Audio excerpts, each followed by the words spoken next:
fai mau ai fo I fatu manatu a ka ko kala ngoi I wa fonga le tunu o e le fasala lo ngal pona po il committee le o ia nei committee e o atu e swala pule ma no lo tele ini te unga e a fo I fai mo fa le linga fa na palo na mato amata mea I le tulanga le umon fa na palo on fai le os komisi e tilo vavea e ni fa le tonu sa tupu I fa na palo taluai e maua mai e nani nai mafo fonga ke wen kula fonga ka ofi ni fa na fa le kongu ua mate tuina nalanga mato faia le inga le lafi sulava to on ofisua inga ia ngafai se fulu valu ia molianga tupua fasanga ia mato ana sutasi mato ai umane ia fo I totolu na pa u le Tuilaepa ai to tasi le mato sui le pa u le mato te ta o dai e kokolu mako to tasi ia le Tuilaepa le lang ko fai ai le ia fai na palo komun moni mai uai na to manu malo le chapi pil to sanga fi chalo lua ana matu mai na fai mene o komisi Susuga e tele ala mana tau e mo mai komisi Susuga ai falo lango le fati nonga fautuanga tau nei I le kabineta wa na ko ko ki le kabineta o la le me fai ala le me ni fai o le sila mta upu tau tele sa tilo iai ia komisi Susuga na naso o le mene o le mta upu lea sa fitawa I fai pule I tono le mauta o le lua fai pule le situ malo a tasi fai pule le situ malo le lana I ua ina fai e loa ia fai u ma te wai lol tu la fono te wai man fa mai le la ua ma te mine u kasian fai pule I le tu malo wo tua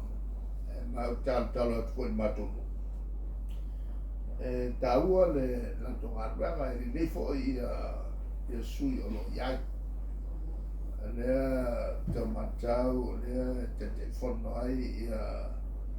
le to fai atu o ia sa faululu ia mtanga lo mai lua ia na le fo in faululu le pisasi te le fo I lorna sifia o mena tupu le fo ia isi fai au ta pe o le sunga ia tamta Roma o felo ingala ia na fai manisi o fio apa taua fisi na Tuilaepa ai ole siamata upu fai tatele le o e nei o te lamana tau tilo iai o le whaangatupe o le tau tala o mene o tupe whaanga e mo me o campaign o Tusitala sa matou tau mawhai ta fiofia le tu lea ona nganga foi lea ia tutusa ia varnoa mo tangata uma tangata le tupe matang e atama mai te le la tua la maka ke le kupe ale ta afai e tu fau lo melea ora winga nga ka kai bo kupe e faina mai te ia le malo Ale fatatu telo o tangata fo I mau tupe masanga o nga ia fo I winga fale ko pe su an fo tupe na I tau sini fo le wala mo wa ai mai sa I te mi o whenga parota o le nganga atola o ni tau whenga tu malo ia tau fiofia me le o le whakatau o parota mai whakatu pe mai sa o le pō muri mula tai e makua whai e ku whakaku pe mai sa la tu te tupe a o isi la pe o paroka le kaluai o la ku ka kai le ma e lo kwa ku whanga pusa mo kwa whai e malile maka me sila ng baka nga, o le kukuway leo. O le tuway leo. Ele sila tungalo nga. Nga kakao ng Moria. O te nga masapulay tao tele. Le ko kilo ya. Malong fa mo my hope. E ono tamo fia el committee o fangasolo ne. O le si tu tao. E iai ia tu malo ia ia pierne o le mo kaga I uma mo se fate tenga o vakele ia le ka uma le ku malo vakele ia a vakele le vai le no ele a wel ko ke la mo fala ko la to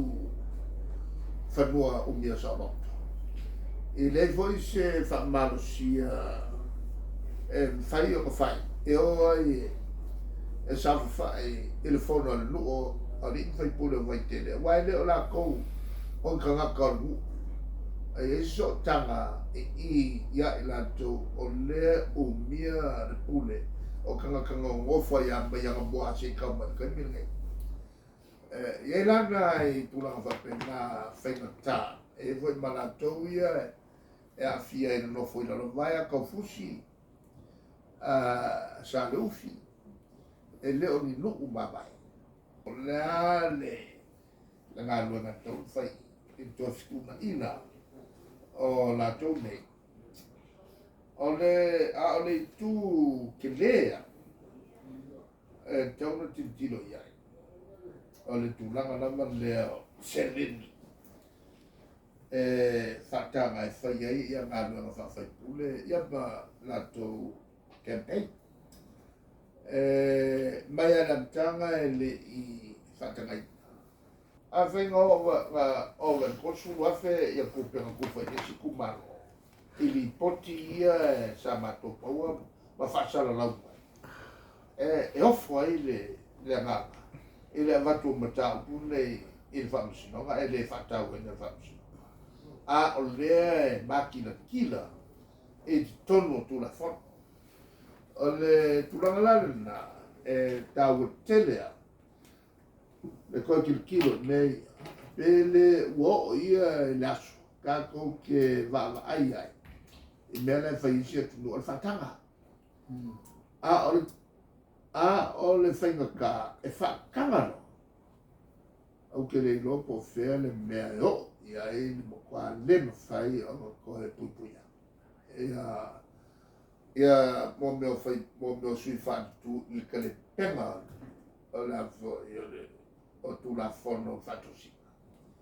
A wā whai o le malosi ku la fono ala la me ka le pe koe awa ku kaile. I le whamasinonga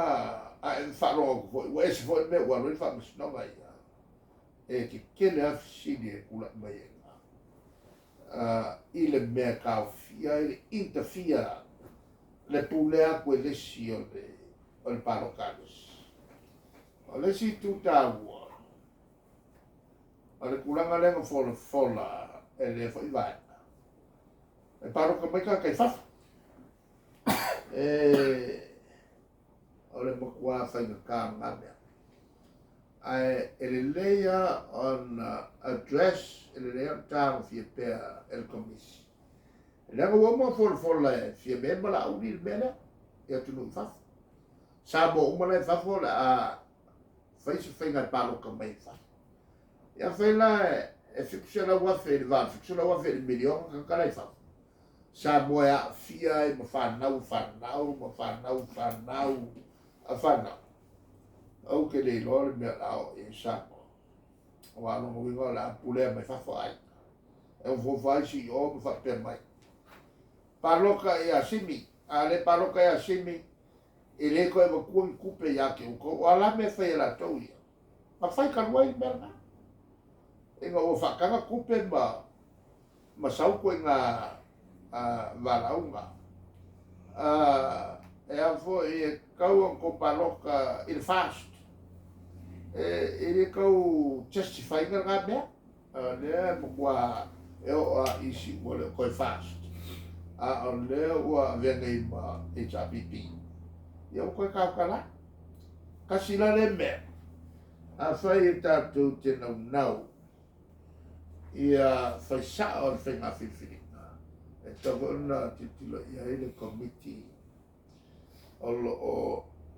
i review na ngai el tatu tula fono